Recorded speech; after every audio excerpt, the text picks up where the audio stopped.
We thank you. Oh, hold on a second. I got to celebrate Minister of Music. Come on, would you help me celebrate him? If it was not for him, I wouldn't be standing here tonight. But he personally requested a little of me. I'm so humble to be here, to be requested among the land of preachers. Somebody's calling my name.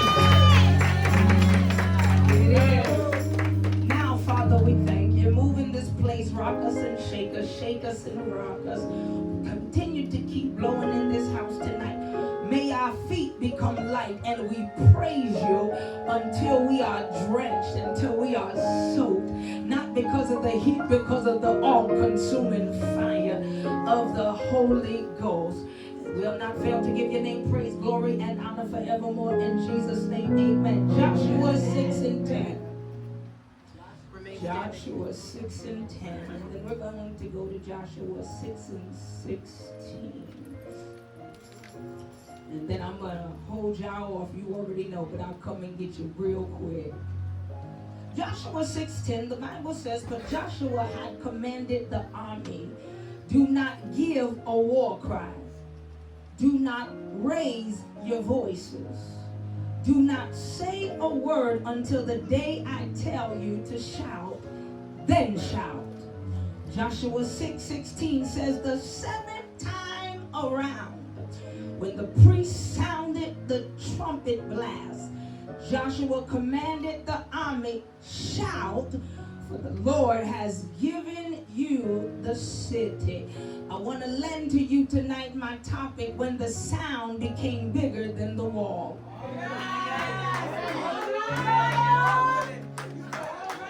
I said I want to just lend it to you because I'm going to take it back. When the sound became bigger than the wall. You may be seated in the presence of the Lord. It would be fair to assess this. I promise you, I'm getting older, right? And so I've learned that I like to preach and do it effectively for a few minutes, dance for another few minutes. By the time I get done dancing, I'm a bit tired. Amen. So just stay with me for just a few minutes. I promise you we'll praise him like we've never praised him before. See, because I don't need a visiting preacher. I don't need to go out of town. I believe we got some praises in Rhode Island. Hallelujah. I got some people in Rhode Island who understand that there's some walls that got to come down. Oh my God. They got to come down. It would be fair to assess this. It would be fair to assess based off what has been observed that non-verbal still speaks. Yes, come on. Come on. Based off what it is, it can also present fear. Something that has no voice, something that has no mouth. It can present people a fear. It can speak to people. And it can also cause people to procrastinate. Something that has no ability to shout, something that has no ability to scream, something that has no ability to talk, would also cause a lot of people to just be halted. It's also fair to say that situations have caused some people to isolate. It has caused people to withdraw, and people call it God bringing them into a quiet season. Now let's take the thought that God has brought us into this quiet season. I gotta let you know, brothers and sisters, when you are in a season ordained by the Lord, you are not the only one in that season. The enemy is in that season as well. Okay, all I need is two people to just talk back to me. You're not the only one in that season, but the enemy is in that season as well. So let's hypothetically say that God called you into a quiet season. It's God ordained, and here the enemy now has a plan, and his plan for you is to encounter situations within a God season, a God called season, that would make that season permanent. Yes. Oh, come on. Okay, let me work that one more again for just a brief minute. God calls you into a quiet season, and here now the enemy is in that season, and the enemy is is presenting you issues, situations and circumstance and chaos in a God-called quiet season, and the enemy wants you to think that that season is permanent. But I got to let you know that God calls us to be quiet only for a season. God, today He does not call us to be quiet permanently.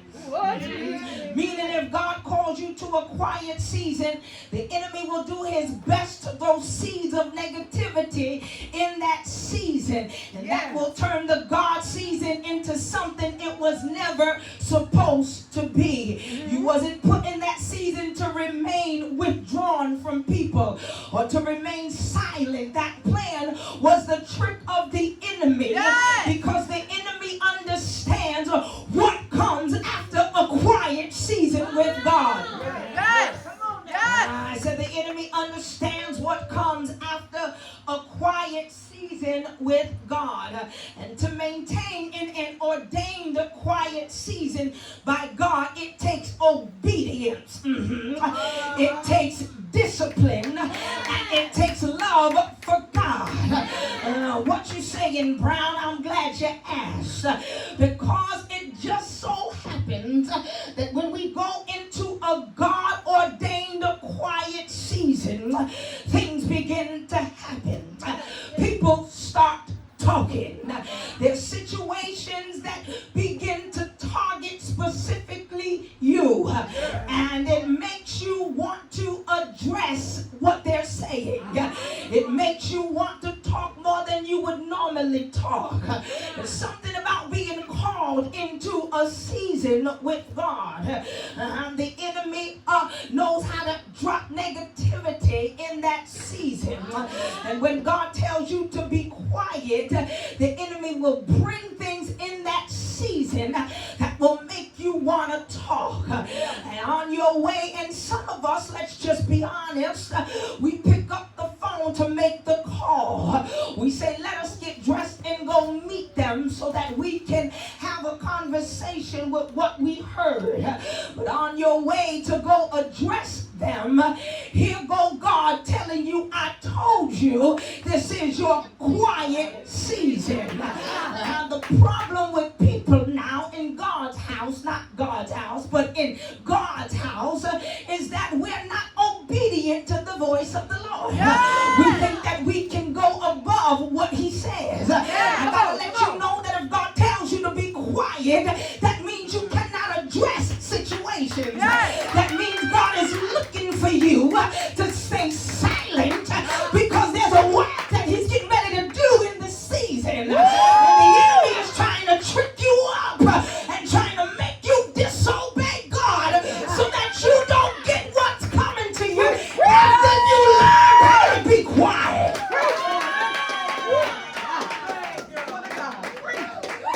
God Almighty, come on, take your seat up in here. Lord, have mercy. And so we've got to learn how to be disciplined in a season that God calls us into. And a way that we're disciplined and obey is that our love for God is greater than our love for ourselves. Our love for God is greater than what we want to say to somebody. Our love for God is greater than wanting to cuss somebody out. Our love for God is greater than wanting to address a chaotic situation. And here we are addressing chaotic situations, but those people are chaotic everywhere. You got to learn how to leave people alone and let God fight your battle.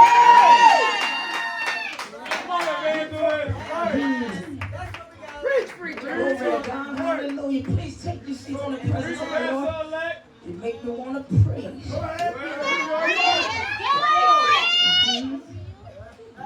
Glory to God. And let's just be honest.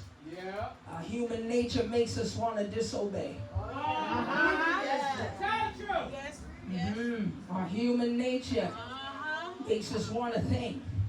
Do things that we ought not do. And don't say it ain't me, because Paul said, I wanted to do good, but I ended up doing the things that I did not want. Okay, y'all look at me crazy. I believe I'll just stay in the Word. If I stay in the Word, there ain't nothing you can say. And if Paul said it, the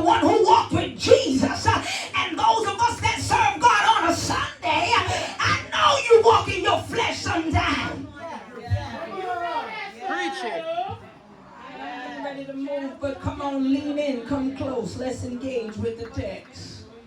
We're getting ready to go. I want you to just lean in quickly. Come close to me and let's engage with the text. Joshua now says, do not shout. Do not let your voice be heard. Do not let one word proceed out of your mouth until it's time. The Bible says, and then they simply started to march. The Bible does not record one complaint. The Bible does not record one argument. The Bible does not record they asked one question. No one was saying this doesn't make sense. No one was breaking rank, because rank didn't matter. No one was concerned about who's in front of them. No one was concerned about who was walking beside them. I'm about to throw a big grenade in the house of God. No one was jealous over the next one, but they all had one assignment. And no matter what their title was, no matter the role they had to play, no matter if they was musicians, no matter if they was a part of the choir, no matter if they was a part of the fivefold ministry, they all had one assignment, and that assignment was to be quiet.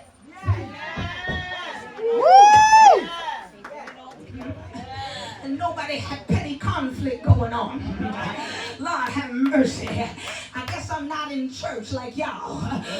There's so many petty conflicts going on. I heard somebody say that we can't even come together. Petty conflict. You sitting here arguing over something that happened with your mother and somebody else's mother. That's not your issue. Sometimes God will use you to teach your parent how to be mature. You're looking at me crazy. Lord have mercy. Let me keep moving for I get in trouble. Oh, wait a minute, I forgot. I don't care. Lord have mercy. But let me slow down just a second. Sit down, take your seat. You make me want to preach. In my observation, here's what I believe is the deeper miracle. The walls weren't the first thing God brought under subjection. Amen. It was the mouths of the people. Yes. Come on! Oh God, you say, well, how's that a miracle? Well, just think about you. Yeah. It's a miracle. Just think about you. Think about how many times your leader had to tell you, don't say nothing, and behind their back you said it anyway. Okay, let me not go there. We got to move. But here's what's so profound about the fact that the first miracle that God performed in this particular situation was bringing the people's mouths under subjection. Because when you think about Israel now, and you think about the history of Israel, we see that Israel's mouth had always been their greatest weakness. Every time we turned around, Israel was murmuring in the wilderness. Every time we turned around, they was complaining against Moses. I gotta tell y'all something. You can throw tomatoes at me if you want to. It's okay, because I cut them up for my salad and eat them. I know something. That anytime you're standing next to people and they begin to talk about your leader, they're not your connected foe. Y'all look at the Einstein, y'all. You've got to learn how to get away from people who talk down about your leader. You don't got to understand what my leader told me to do in our house, but I refuse to be connected to somebody who has no respect for who I serve under, for somebody who feeds me, for somebody who leads me. We cannot be connected. We're not going in the same direction. Y'all looking at me.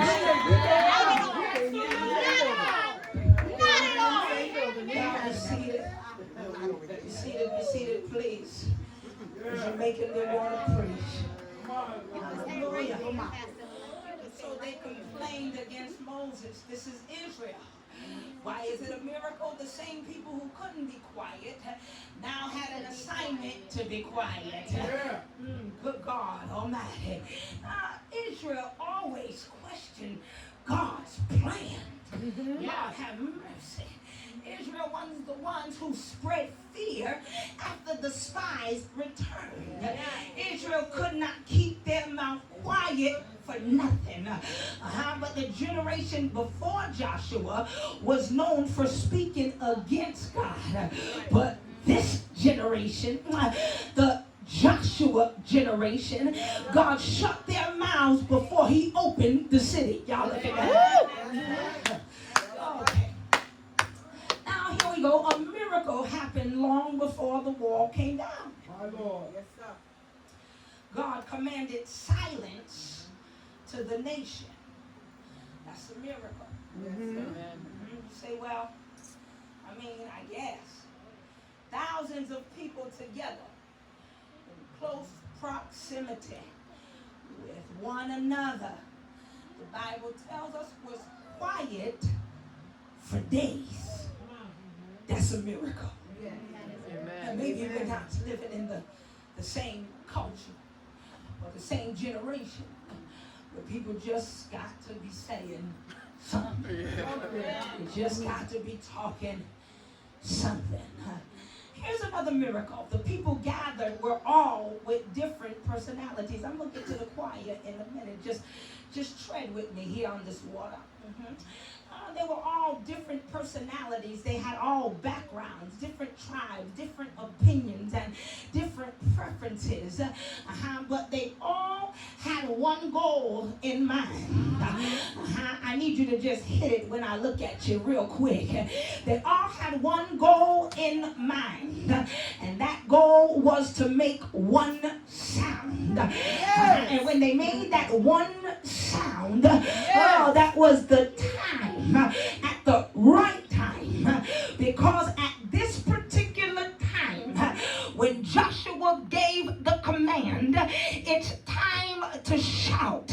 They had one goal in mind, and that goal was this wall has got to come down. Y'all looking at me strange, but there's a time to be quiet. I said right at that point, I needed you to hit it real quick. So I'll give you one more chance. Oh, you like that how I threw that in? You got one more chance. That they had one goal in mind. That when Joshua said it's time to shout, the goal was that we've got to shout so the wall will come down. I wish I had anybody or somebody.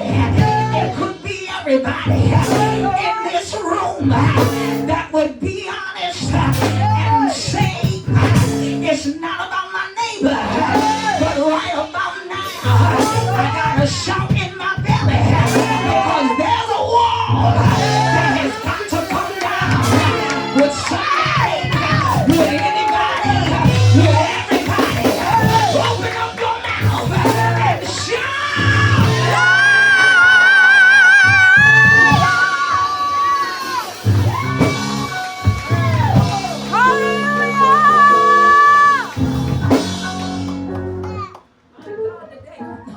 I got to move from that place, but do me a favor and go stand next to somebody, elbow to elbow, but make sure there are honest people. I said go stand next to somebody.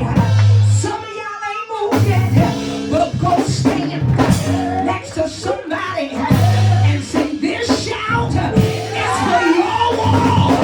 It got to come down.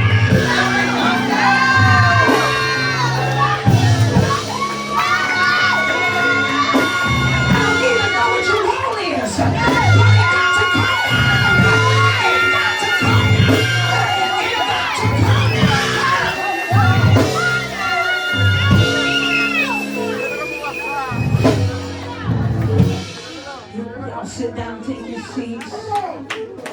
You're acting like you praise Him. God have mercy.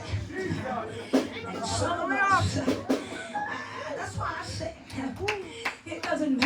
what your wall is. I said, it don't matter what your wall is. I don't care what your wall is. Some of you got walls up by way of people.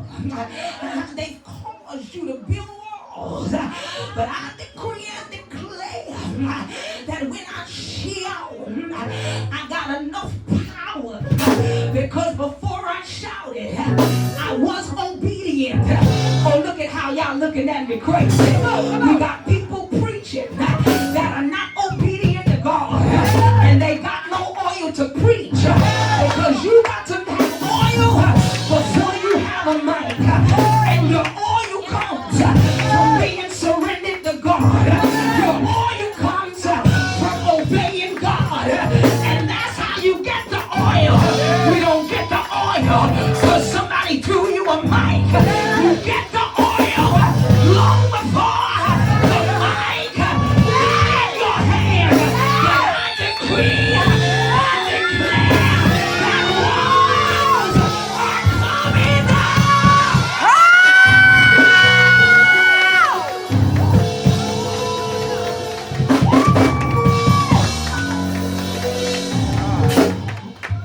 Yeah, I said, I only got a couple more minutes. Take your seat. Take your seats in the presence of God's glory. Brothers and sisters, can I tell you one thing? Can I tell you that the enemy is terrified when we are in unity? Come on. That's right. I didn't say uniformity. Make it plain. Okay. I said unity. I said the devil is terrified when we become together in unity. Come on. Not uniformity. Okay, let me just help y'all. Explain it. Uniformity is people that want us to be them. But unity is us coming together as ourselves.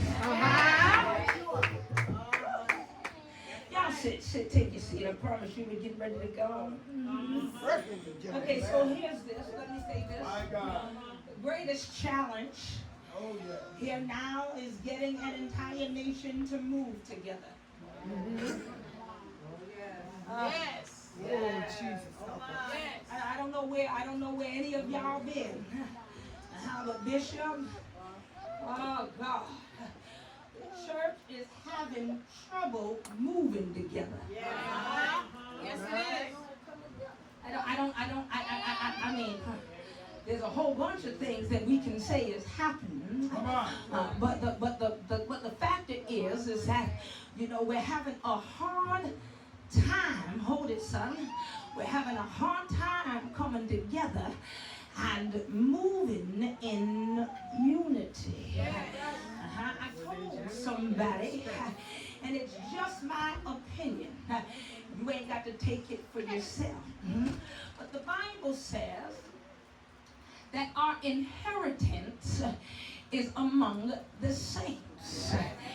But the problem that I'm seeing is that the saints don't come together. So, and I don't, let me help those in here. I don't mean come together just when your church is having something. Because that's not real coming together. I'm talking about you ain't got to have nothing on your calendar and somebody created something, got something going on. That doesn't mean you create something on the same day. So now people got to fight or determine what service or what thing they're getting ready to attend. First of all, you didn't have no flyer posted until I posted this flyer. Now all of a sudden you got, okay, let me stop. You talking right. You are. Woman of God. You talking right. Because I gotta say, this is the greatest challenge. The greatest challenge was getting an entire nation to move together. You know why? Because whenever God is preparing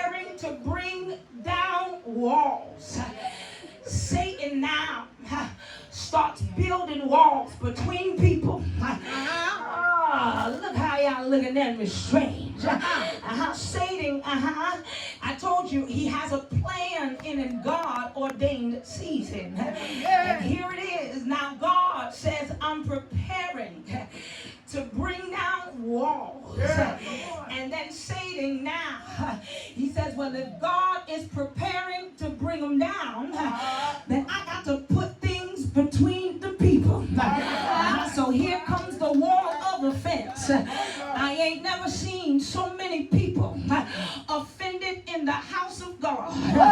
Can't say nothing unless you're offended. They even offended about the truth. I seen you at the liquor store. I'm offended. Why? It was the truth. That's where I seen you at.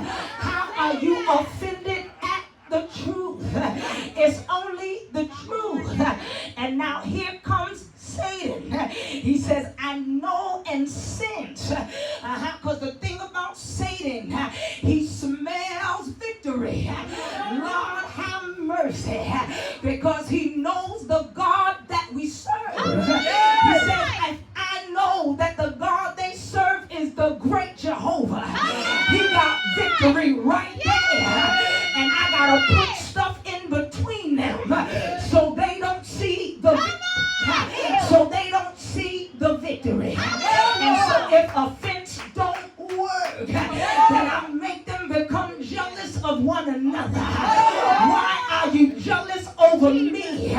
Because you don't know the hell that I gotta go through just to be here. You don't know the pain that I have to go through just to give you a word at New Day. You don't know all the hell that I had to experience before I came to this service today. Why are you jealous of me? Because we serve the same God. And although people are respecter of persons, I serve a God that has no respecter of person. And if he's blessing me and you're in the vicinity, that means God is very close in proximity. And if we would learn how to bless the Lord when God blesses those that we're next to, sooner or later, our blessing is getting ready to show up. But you got to learn how to magnify the Lord with me and exalt his name together. Oh, magnify the Lord with me and let us exalt his name together. I may be driving an expensive car now, but you don't know that my other car kept dying on me and you wasn't there to get anything fixed. And the Lord saw fit. He said, now's the time that I can bless her, because even in the midst of trouble, she didn't complain. Even in the midst of trials, she kept lifting up the name. She kept pointing people to me and telling people, bless him anyway. You got to learn how to bless God no matter the condition. You got to learn how to give God glory when trials come. You got to learn how to give God praise even in chaotic situations. You got to learn how to lift up the name of the Lord, even when you've lost everything. Because Job said, naked I came and naked I'm gonna leave. And so all of this stuff is just what God saw fit to bless me with. But if he takes it, I'm still gonna bless him. If he removes it, I'm still.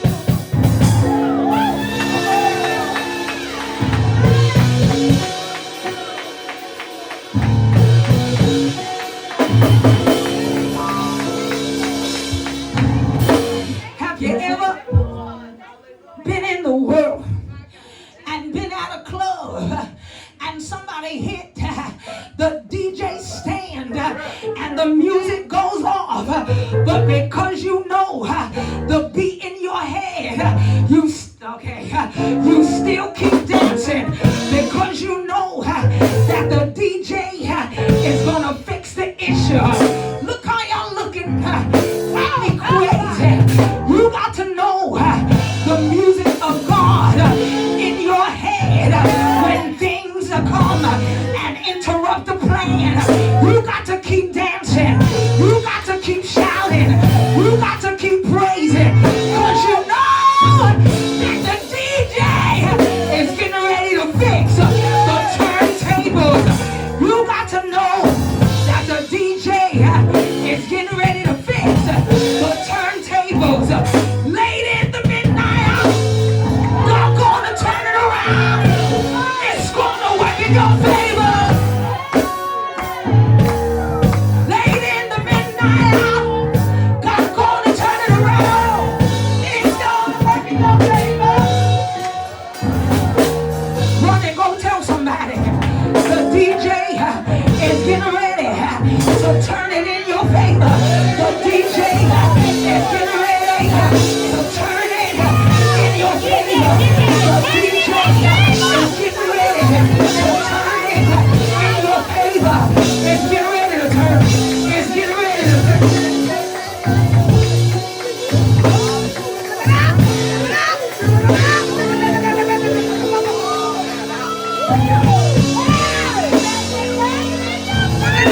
Scream in this house and say it's getting ready to turn.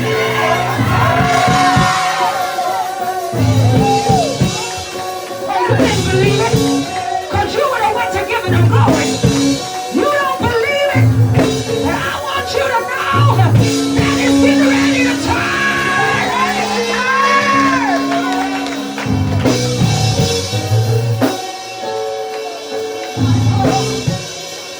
My God, my God, my God. Oh, my God. My God, my God. Yes, Lord. Thank you, Jesus.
understood that the soprano and the alto is no good without the tenor.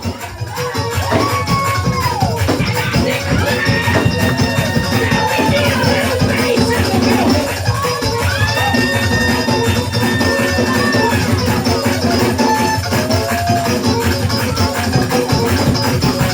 One second. 'Cause here's where it gets real good, y'all. I said it gets real good, y'all. 'Cause it brings me back to Ephesians, where we find out that the body is many members. Oh, and we cannot do it all by ourselves. And a choir ain't a choir unless it got all the active parts. Bring me down just one more time. But here's where it gets real good, because even though they all had different personalities, there was some that was soprano, there was some that was alto, there was some that was tenor, there was some that was bass. But here's where it gets real good, because every soprano was quiet until Joshua gave instruction. Every alto remained silent until Joshua gave the instruction. Every tenor remained quiet until Joshua gave the instruction. Every person that had a low bass, they stayed quiet until Joshua gave the instruction. Isn't it funny how your name is Joshua? Lord have mercy.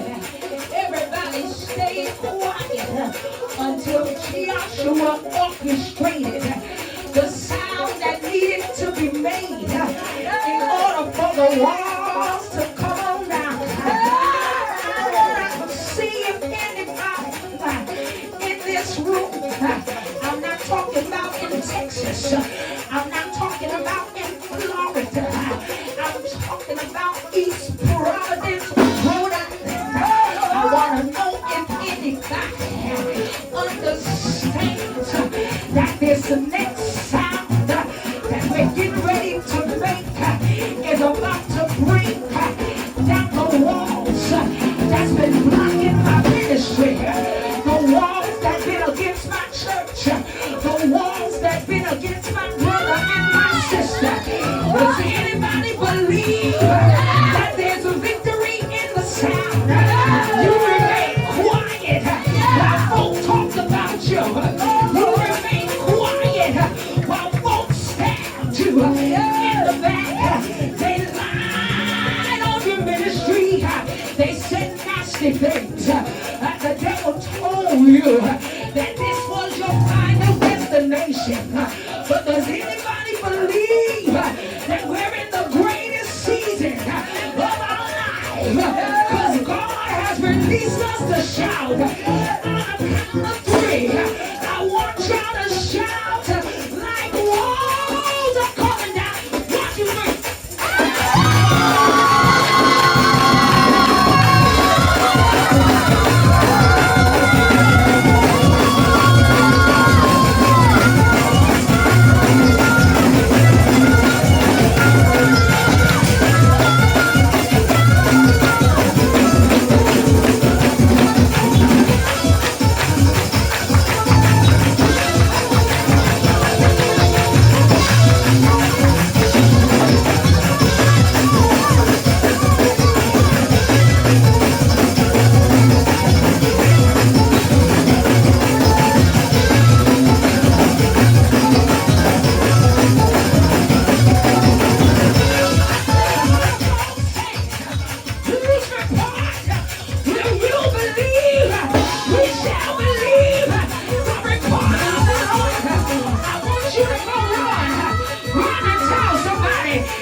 ain't got to believe this, but I just see the glory cloud just hit this side of the church. I gotta let y'all know that it won't always be like this.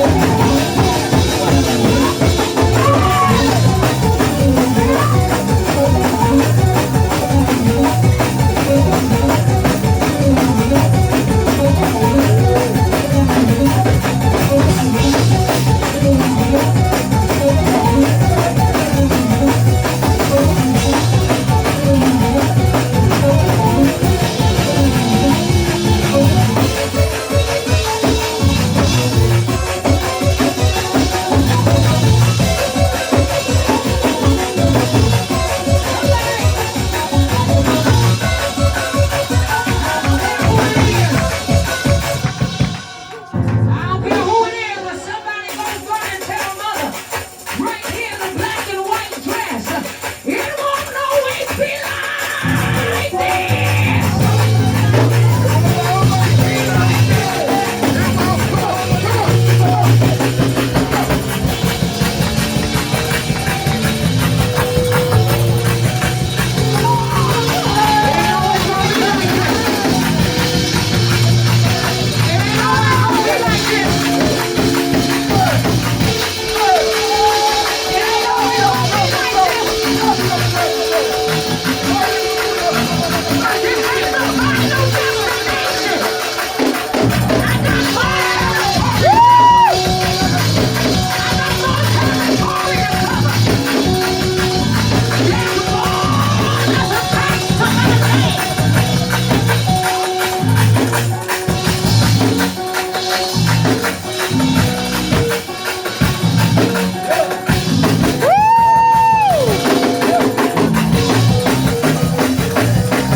I'm gonna give this mic up right here. Give it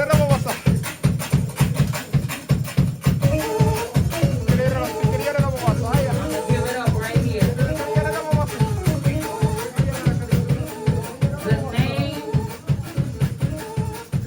or the topic of mine that I lent to this service.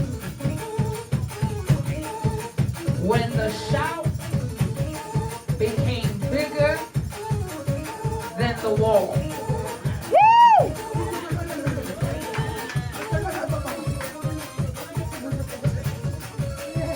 Woo! I felt that right there. When the shout became bigger than the wall. And I want you to give this room just 1 second. Because the Bible says where there is 2 or 3 gathered together, we don't need every seat in this room to be filled. All we need is somebody that got a big mouth. I'm gonna say it again, I'm gonna say it again, I'm gonna say it again. We don't need every seat full. We just need a couple of people that got a big mouth. Because when the shout becomes bigger than the wall has got to come down. I want you to give them a second. Just give them a second. On the count of 3. Oh, I see the wind of God. On the count of 3.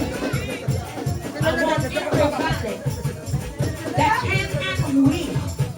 I want you to grab a shout in your belly. Because I believe the word of the Lord that when I